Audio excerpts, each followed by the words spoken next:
Medyo mahirap siyang promising, guys. Oh my goodness. Ang ganda ng kapit na sa skin, oh. Wow! I am impressed. Ang ganda nito, parang magic. Wow, ako masay.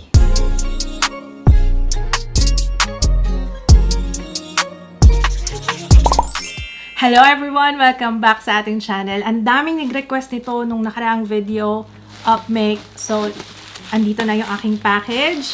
Pasensya na kayo, medyo natagalan ha, but ang importante is andito na. Actually, naghahanap din talaga ako ng powder foundation. Lalo na busy ngayon, busy month. Pasukan na yung mga bata. Alam niyo yung parang every morning, kailangan go, go, go. So, let's try this. Naghahanap ako ng perfect na powder or anything na pang mabilisan na makeup, you know, pang errands, ganyan. Maliban sa request nyo, nakikita ko siya madalas sa aking newsfeed. So, let's see kung magiging effective siya on my oily skin. Mag-skin prep muna ako ng aking face. I will use itong T-Shell. Ito yung ginagamit ko ngayong serum lately, guys, since nagre-retinol ako. It has vitamin C, kaya perfect siya in the morning. T-Shell, ano nga to? T-Shell Niacinamide Brightening Serum. Maganda siya. I like it so far.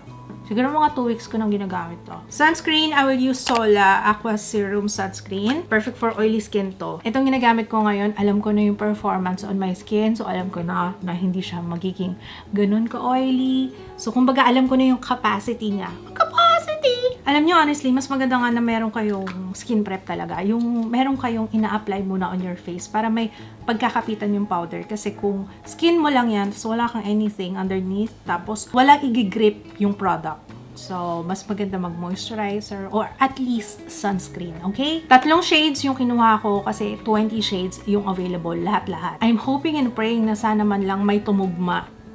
Kahit isa man lang. Kasi medyo mahal din siya, no? 799 pesos yung bili ko. Kinuha ko 11.5 warm, 13.5 neutral, and 14.5 neutral. Simulan natin sa lightest na shade na kinuha ko. Made in Korea, pero sakto ba para sa weather natin? Sa lagkit dito sa atin. Ay, ang cute! Ang ganda! Guys, ang ganda! Very sleek, walang halong eme. Ito na siya. So, wala siyang puff. And may salamin. Maganda ang salamin. Parang light sa akin to. Okay, let's try 11.5 warm. Ayan, si 11.5. Next, 13.5N. Parang okay na yung 13.5N sa akin. I think, darkest shade na meron ako is 14.5N. Medyo dark na sa akin si 14.5. So, dun tayo kay 13.5N. This one. All Day Lightweight Powder Foundation. So, ang laman niya is 10.5 grams. And, yun lang, wala siyang puff na kasama. But, it's okay kasi pwede mo naman siyang gamitan. Actually, nakalagay dito sa likod. Kung gusto mo ng full coverage, gumamit ka ng puff. Kung gusto mo ng light coverage lang, with brush. Feeling ko makapit siya, guys. Tingnan nyo, oh. Medyo mahirap siyang, oh, lalo na to, oh, kitang-kita, oh. Makapit siya. Promising, guys. Pero papatungan ko lang yan. Sayang ang produkto eh. Let's get a puff. Ooh, grabe ang pick up. Gamit ko velvet puff, guys. So, dito tayo mag-start. Oh my goodness. Wow. Kita nyo? Guys, ang ganda ng kapit niya sa skin, oh. Fairness, maganda ang kapit. I have visible pores, kaya tingnan nyo kung anong magiging itsura niya dito sa aking visible pores. As you can see, wow! Hindi siya nagkikling dun sa aking visible pores and dun sa texture ng aking skin. So far, ang ganda ng pagkakablend. Oh, this is amazing. Ang ganda. Guys, ang ganda niya. Hindi siya yung nagbubuo-buo. Napakadaling i-blend. Opo. How's the shade? Okay yung shade, ano? The shade is shading. Okay yung shade. Hindi, honestly, okay yung shade. Sa totoo lang. Oh. Nag-brighten up yung aking skin. And, instantly na-cover niya yung redness sa skin ko. Ang ganda ng coverage nito, guys. Pero, hindi siya yung mukhang makapal. Parang skin lang. Apply natin. Kalahati lang muna para ma-compare natin yung coverage, ha? And yung pinaka-finish niya. Yun lang hindi ko gusto is yung finish kasi sobrang matte. Yung itsura niya sobrang powdery niya on my face. Pero madali naman solusyonan yan. Setting spray or fixing mist. Lagay ko na rin dito sa leeg. Kung ganito mo kadaling mag-makeup sa umaga, ay very good. So this is how it looks. Ito yung meron na. Woo! Pero yung grabe yung shade kanina nandiyan pa. Pwede bang patungan? Di bali, bronzer ko naman yan. Ibig sabihin, kumakapit talaga siya sa skin. Ayan, ayan, ayan. Natakpan na natin kahit papano. I am impressed. Yung dali ng pag-apply, yung coverage niya, hindi niya na-emphasize yung aking visible pores, parang may filter, parang bin-blur out niya in fact. Tapos tignan nyo to, yung texture ng aking skin, parang medyo na-blur out din, no? Whereas dito sa kabilang side, as you can see, ayan, kitang-kita yung redness, yung melasma, yung shine. Alright, so apply na natin siya on the rest of my face. I love it. So far, ito na lang. Magkakaalaman na lang tayo kung magtatagal ba siya. How is it sa ating weather, sa aking pawisin at oily skin. Ang ganda nito, parang magic. Wala halos fallout. Hindi kumakalat dito sa gilid. Alam niyo yun? Tapos, makapit talaga siya sa skin. Alam niyo, nag-a-adhere talaga siya. Alam niyo, hindi ko na kailangan mag-concealer. Ang ganda ng coverage nito. Wow, ako masay. Alright, tapusin ko muna yung aking entire face and I will do that. Okay guys, it is now 3:06. Guys, ang ganda niya. Para siyang foundation. Mas mukha siyang foundation kaysa sa foundation.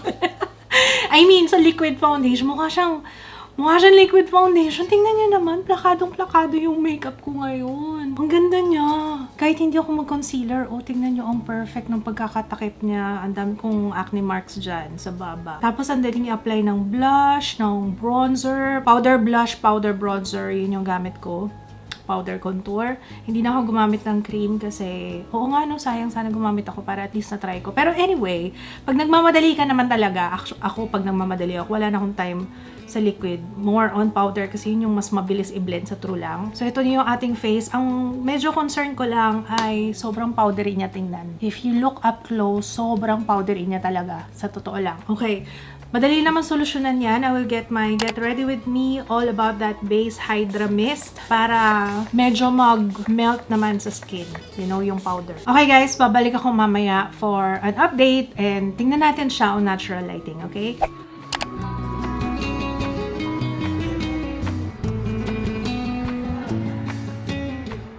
Update guys, bago kami lumabas, it is now 6:25 and medyo may nakikita na akong shine dito.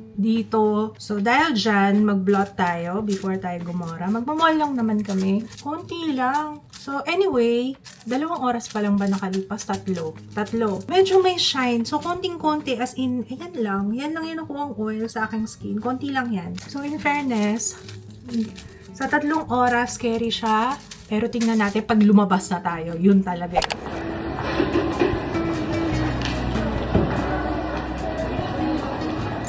Hi guys! I'm back! Oh my goodness! Teka lang, baka may tinga akong popcorn. Nanood kami ng sine ngayon. Ang oily ko na! Ang shiny na ng face ko, guys. It's now 10:35. Last and final update. Alam nyo guys, kahit na ang shiny na ng mukha ko, parang yung shine na, you know, yung shine na pang mayaman. Legit! Alam niyo yung kasi ang ganda ng skin ko. Tingnan niyo naman. Alam niyo yung kahit na shiny yan. Alam niyo yung Kerry na shiny. Hindi siya yung mukhang nagmamantika na basta if you know, you know. Let's blot. Try natin tong JMCY. Ngayon ko palang na-try tong blotting paper nila. Meron kasamang puff? O tama, sakto. May puff na para dun sa ano. O pang-blot to. I think pang-blot to. Oh, nice! Meron siyang ganon. Ang galing naman ito, JMCY. Ganyan pa talaga, guys. Hindi ko alam eh. That's easy. Oo nga, no? Mas madaling mag-blot pag ganyan. Ba't hindi ko naisip yun? Ang galing, oh. Guys, ang dami na. Ang dami na. Mapupuno na natin tong blotting paper. Ang galing nito, ah. Ito yan, JMCY Portable Oil Absorbing Tissue. Ilalagay ko yung link sa description box. I like it. Ang ganda. So, ito na yung oil na nakuha natin on my face. Marami-rami na, I know. Meron bang gumilid? Merong umano sa ilong ko. Medyo nagbuo-buo siya sa ilong ko. Nag-blot na ako ng oil. Let's see kung anong itsura niya kapag ka nag-retouch tayo. Wow. Good to go ulit tayo, ah. Ang ganda niya. Ang galing nito, guys. Oh my gosh. Pwede pa ako ulit akong umalis, oh. Ilang oras na tong makeup natin. Ilang oras na in total? Parang mga around 3 ako natapos kanina, no? 8 hours. 8 oras na yung nakalipas. Tapos nag-try ako mag-reapply. Ang ganda. Wala akong masabi. Ang ganda mo, Upmake. I like it so much. Sa totoo lang. Napawaw talaga ako dito. Ang ganda niya. Tsaka, girl, nakita mo naman kanina, diba?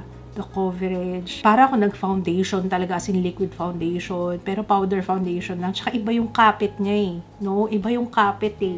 Sa swatch pa lang kanina eh, napansin nyo na, 'di ba yung darkest shade na sinwatch ko kanina, talagang kumapit siya. Ganun siya kakapit. Ang ganda nito guys. Powder foundation that works like a liquid foundation.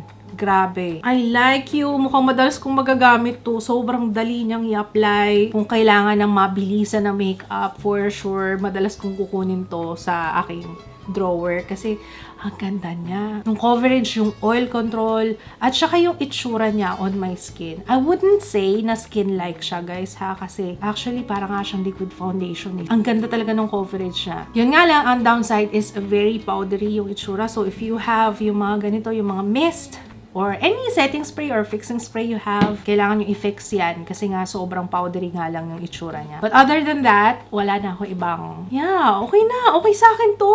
I love it, maliban sa fact na meron siyang 20 shades na available. So kung magka-shade tayo, baka 13.5N yung aking shade. So, yeah. Yun lang, wala na ako iba pang idadagdag guys. Kung meron kayong idadagdag, feel free to comment down below kung gusto nyo i-share yung thoughts nyo if you have tried this, if you liked it, or kung hindi mo nagustuhan, para makatulong din sa iba. Kung meron kayong request na gawa natin ng review, comment lang kayo sa baba. Maraming salamat guys. I hope you enjoyed at nagustuhan nyo itong video na to.